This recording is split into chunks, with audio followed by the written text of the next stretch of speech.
Genetic infertility.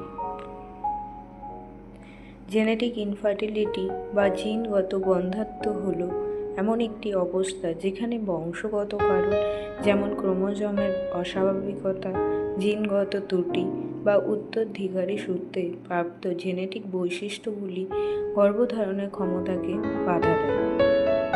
মহিলাদের ক্ষেত্রে এর লক্ষণ দেখা যায় অনিয়মিত বা অনুপস্থিত মাসিক চক্র, পেলভিক বা পেটে ব্যথা, ভারী পিরিয়ড। পুরুষদের ক্ষেত্রে দেখা যায় হরমোনজনিত সমস্যা, যৌন কার্যকারিতার পরিবর্তন, অন্ডকোষে ব্যথা বা ফোলা, যৌনক্রিয়ার সমস্যা, এসব লক্ষণ দেখা যায়। মহিলাদের বন্ধ্যাত্বের জিনগত কারণ হল পলিসিস্টিক ওভারি সিন্ড্রোম, এন্ডোমেট্রিওসিস, অকাল ডিম্বাশয় ব্যর্থতা। পুরুষদের ক্ষেত্রে শুক্রাণু উৎপাদনের ক্ষমতা ব্যাহত, অ্যাজোস্পার্মিয়া, অ্যালিগোস্পার্মিয়া, আরও অনেক কারণ দেখা যায়। এসব সমস্যার সমাধান পেতে আপনারা আসুন আমাদের দ্য ওম ফার্টিলিটি ট্রিটমেন্টে। এখানে ন্যাচারাল ট্রিটমেন্টের মাধ্যমে 3 থেকে 6 মাসের মধ্যে আপনার সমস্যার সমাধান পাবেন।